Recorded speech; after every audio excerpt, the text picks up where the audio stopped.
Di pusat kota binatang, sebuah kota di dalam kota yang megah dan besar berdiri tegak dan menjulang tinggi. Ini adalah rumah tuan kota yang misterius dan megah yang disebut oleh semua orang di kota binatang. Rumah tuan kota seperti binatang raksasa yang bercokol di pusat kota, memancarkan aura yang menakjubkan. Ada sebuah rumah besar di 3 arah, timur, barat dan selatan. Dekorasi mewah dari ketiga rumah besar ini sungguh menakjubkan. Dinding mansion semuanya terbuat dari batu giok yang berharga, yang bersinar hangat di bawah sinar bulan, ubin kaca di atapnya berwarna-warni dan bersinar, pintu dan jendela diukir dengan pola yang indah, baik dari binatang yang berlari kencang atau sosok peri Cao Linghua, setiap detail menunjukkan kemewahan tertinggi. Ketiga rumah besar ini membentuk sudut, mengelilingi istana tuan kota, membentuk sistem pertahanan yang tidak bisa dihancurkan. Rumah-rumah besar itu bergema satu sama lain, membentuk satu kesatuan yang rapat. Siapapun yang ingin menyerang rumah tuan kota harus terlebih dahulu menerobos garis pertahanan ketiga rumah besar ini. Ketiga rumah besar ini adalah tempat tinggal dari 3 jenderal binatang di bawah penguasa kota. Mereka bukan hanya tempat tinggal para jenderal binatang, tetapi juga penghalang penting bagi istana tuan kota. Larut malam, seluruh kota binatang itu tenggelam dalam keheningan. Semuanya sunyi kecuali para penjaga yang bertugas berpatroli dengan patuh. Langkah kaki mereka bergema di jalanan yang sepi, menambah kesunyian malam. Namun, di mansion di sebelah timur, cahayanya masih terang, sangat kontras dengan kegelapan di sekitarnya. Suasana di aula sedikit tegang. Duduk di depan adalah seorang biksu paruh baya setinggi 8 kaki. Dia adalah Jenderal Singh, salah satu dari 3 jenderal binatang buas.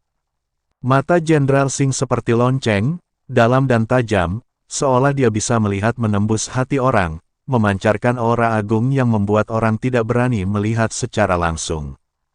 Dia mengenakan jubah hitam, disulam dengan pola emas, dan berkilauan dengan gerakannya, membuatnya semakin mulia. Bai Cheng, apakah yang kamu katakan itu benar? Apakah benar ada biksu naga di penjara itu? Dan mereka berasal dari klan naga emas. Suara Jenderal Singh rendah dan kuat, bergema di aula, dengan sedikit keraguan dan rasa ingin tahu. Dia sedikit mengernyit dan menatap Bai Cheng lekat-lekat, seolah mencoba melihat kekurangan dalam ekspresinya. Bai Cheng duduk di bawah meja dan menjawab dengan pasti, Jenderal Singh, beraninya saya menipu Anda. Semua yang saya katakan adalah benar. Ada sedikit keinginan di matanya, dan dia sedikit mencondongkan tubuh ke depan, berharap sang jenderal akan mempercayainya. Dia tahu bahwa apa yang dia katakan terlalu aneh, tetapi jika dia tidak memberitahu jenderal tentang hal itu, dia takut akan ada masalah yang lebih besar di masa depan. Setelah mendengar ini, Jenderal Singh sedikit mengernyit, jelas masih tidak mempercayai apa yang dikatakan Bai Cheng. Pada saat ini, seorang tamu berkata, Jenderal Singh, tidak pernah ada biksu naga sejati di kota binatang ini selama ribuan tahun, apalagi dari klan naga emas. Bai Cheng ini baru saja berubah menjadi ular, dia memakai tanduk naga palsu dan hanya ingin bertingkah seperti naga. Menurutku dia tergila-gila ingin berubah menjadi naga dan menderita paranoia. Kata-kata menteri tamu itu penuh dengan ejekan dan kecurigaan. Sudut mulutnya sedikit terangkat, dan ada ekspresi jijik di matanya. Tamu-tamu lain juga mengangguk setuju, dan terjadilah diskusi bernada rendah di aula. Setelah mendengar ini, Bai Cheng menjadi cemas dan membela dengan keras, jangan memfitnah orang lain. Saya melihatnya dengan mata kepala sendiri. Bagaimana saya bisa salah? Wajahnya memerah, matanya berkilat marah, dan tangannya mengepal, seolah dia akan bergegas maju untuk berdebat dengan tamu itu kapan saja. La tidak pernah membayangkan perkataan jujurnya akan dipertanyakan dan difitnah sedemikian rupa. Tamu lain juga melanjutkan, saya juga berpikir apa yang dikatakan rekan Daois Bai agak aneh. Dia mengatakan bahwa pihak lain hanyalah biksu tingkat 9 di alam kesengsaraan, tetapi dia sendiri adalah alam Mahayana tingkat 4. Di dalam akhirnya, dia dibunuh oleh alam kesengsaraan. Biksu kelas 9 dikalahkan, bagaimana ini mungkin? Saat tamu itu berbicara, dia menggelengkan kepalanya dengan ekspresi tidak percaya di wajahnya. Bai Cheng berkata tanpa daya, apa yang saya katakan itu benar. Jika Anda tidak percaya, saya dapat membawa Tuan Chen secara pribadi. Namun sang jenderal harus mengeluarkan perintah amnesti, lagi pula dia masih di penjara. Ada sedikit ketidakberdayaan dan keluhan dalam nada bicaranya. Dia tahu bahwa tanpa perintah amnesti, Chen tidak akan bisa dikeluarkan dari penjara. Bai Cheng, menurutku kamu hanya ingin jenderal memberimu pengampunan agar kamu bisa menyelamatkan orang yang ingin kamu selamatkan, bukan? Yang lain mempertanyakan motif Bai Cheng. Ada sedikit kecurigaan di mata pria ini, dan dia menatap lurus ke arah Bai Cheng, seolah ingin membaca pikirannya. Tidak, saya benar-benar akan membawa Tuan Chen ke sini agar Anda dapat melihatnya. Bai Cheng berteriak keras untuk mengungkapkan ketulusan dan keaslian perkataannya. Suaranya bergema di aula, dengan sedikit tekad dan tekad. Hanya saja perkataannya terlalu aneh, tak heran semua orang tidak mempercayainya. Oke, berhenti berdebat. Jenderal Singh mengerutkan kening dan berkata dengan wajah yang sangat jelek, kalian semua adalah tamuku dan kalian harus bersatu. Bagaimana kalian bisa bertarung di sarang ini?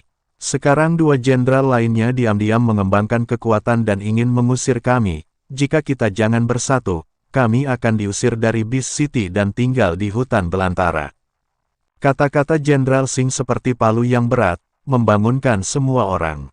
Semua orang segera menutup mulut mereka, dengan ekspresi khawatir di wajah mereka. Mereka tahu bahwa di kota binatang buas ini, jika mereka kehilangan perlindungan Jenderal Singh, hidup mereka tidak akan mudah. Bai Cheng, ini perintah amnesti. Kamu bisa membawanya besok. Aku juga ingin melihat siapa biksu klan naga ini. Master alam kesengsaraan tingkat 9 bisa mengalahkanmu, biksu Mahayana tingkat 4. Aku belum pernah melihat seorang jenius. Setelah Jenderal Singh selesai berbicara, dia mengeluarkan seberkas cahaya putih. Bai Cheng mengulurkan tangannya untuk meraihnya, dan sebuah tanda kecil muncul di telapak tangannya. Token itu memancarkan cahaya lembut dan memiliki beberapa tanda misterius yang terukir di atasnya. Ini adalah perintah amnesti, yang memiliki kekuatan untuk membebaskan tahanan di penjara Beast City. Melihat perintah amnesti sudah di tangan, Bai Cheng langsung berjanji, saya pasti akan membawa Tuan Chen ke sini besok. Dia memegang perintah pengampunan dengan erat, seolah-olah memegang harapannya sendiri, dan diam-diam bersumpah di dalam hatinya bahwa dia harus membuat semua orang percaya dengan apa yang dia katakan. Pada hari kedua, segera setelah fajar menyingsing, Bai Cheng bergegas ke penjara kota Beast dengan perintah amnesti di tangannya. Langkahnya cepat, dan ada sedikit keinginan di matanya. Dia hanya ingin membawa Chen keluar dari penjara secepat mungkin. Begitu dia memasuki penjara, dia dihentikan oleh Kapten Zhou. Kapten Zhou berkata dengan ekspresi tidak ramah, Bai Cheng, kamu hanya bertanggung jawab memimpin orang untuk merawat pohon-pohon kuno, dan kamu tidak memenuhi syarat untuk memasuki Kapten Zhou menyilangkan tangan dan berdiri di depan Bai Cheng, menghalangi jalannya, dengan sedikit kewaspadaan di matanya. Bai Cheng dengan cepat menjelaskan, Kapten Zhou, saya datang ke sini untuk membebaskan seorang tahanan atas perintah Jenderal Singh. Pengampunan diperlukan untuk membebaskan seorang tahanan. Apakah Anda memiliki pengampunan? Tanya Kapten Zhou. Dia tidak segera menerima perintah pengampunan, tetapi memandang Bai Cheng dengan hati-hati, seolah menilai keaslian kata-katanya. Tentu saja, kata Bai Cheng sambil langsung mencabut perintah amnesti. Perintah amnesti memancarkan cahaya redup di tangannya dan terlihat sangat menarik perhatian. Kapten Zhou sedikit mengernyit ketika dia melihat perintah amnesti. Meskipun dia tidak mau melakukannya, dia tetap menyingkir. Bagaimanapun, perintah amnesti diakui oleh seluruh kota Beast. Ketiga Jenderal Beast memiliki wewenang untuk mengeluarkannya, dan dia tidak dapat menghentikannya. Ini juga alasan mengapa Qiuyu berani membuat masalah sebelumnya dan tidak takut masuk penjara. Karena ayahnya adalah salah satu jenderal binatang, bahkan jika dia ditangkap dan dipenjarakan, dia bisa dibebaskan dengan perintah amnesti. Kapten Zhou diam-diam tidak senang, tapi dia tidak punya pilihan selain melihat Bai Cheng berjalan menuju sel. Bai Cheng memasuki sel dan setelah melihat wanita itu, dia berkata dengan gembira, "Tuan Chen, perintah amnesti telah diperoleh. Saya bisa membawa Anda keluar sekarang." Wajahnya dipenuhi dengan senyuman gembira, dan ada sedikit harapan di matanya. Sepertinya dia telah melihat ekspresi terkejut semua orang ketika mereka melihat Tuan Chen. "Jika aku tidak keluar, kamu dapat menggunakan perintah amnesti untuk membawanya pergi." Chen Ping menunjuk ke arah saudara laki-laki Yao Mei dan berkata. Chen Ping tampak tenang dan sepertinya tidak peduli apakah dia bisa meninggalkan penjara. Dia lebih mengkhawatirkan keselamatan Yao Mei dan saudaranya.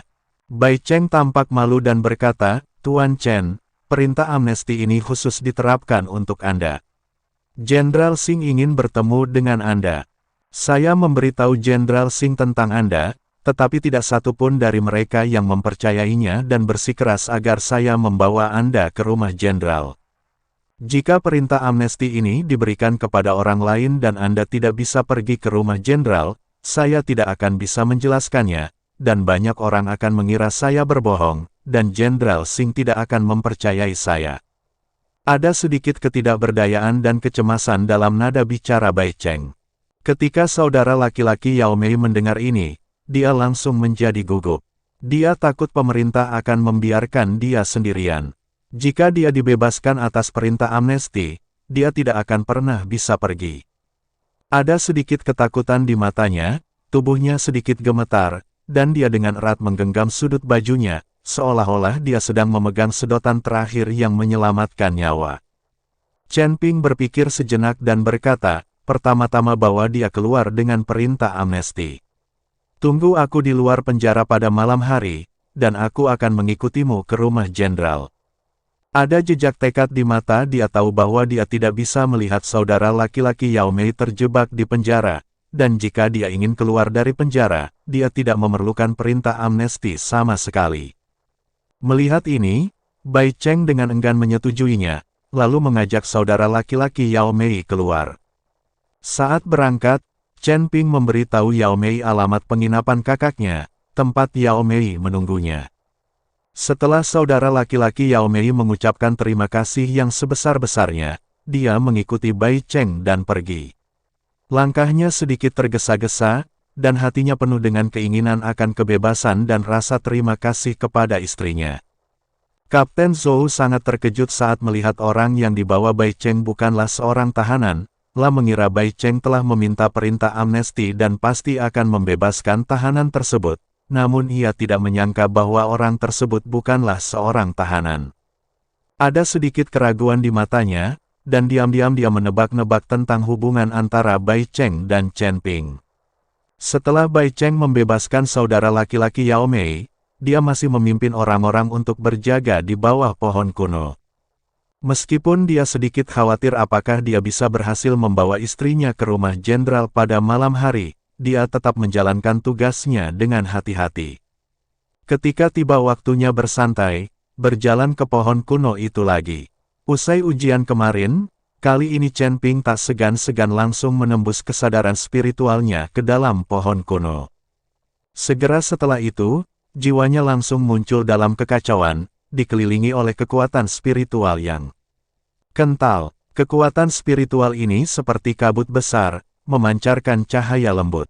Saat Anda berada di dalamnya, Anda merasa seolah-olah telah memasuki negeri dongeng yang misterius. Chen Ping tahu bahwa ini adalah kesempatan langka untuk perbaikan. Meskipun setengah jam tidak lama, dia dengan putus asa menyerap kekuatan spiritual di sekitarnya, dan tingkat kultivasinya juga meningkat dengan cepat. Dia menutup matanya rapat-rapat dan mengabdikan dirinya dengan sepenuh hati untuk proses penyerapan kekuatan spiritual, dan aura di tubuhnya terus meningkat.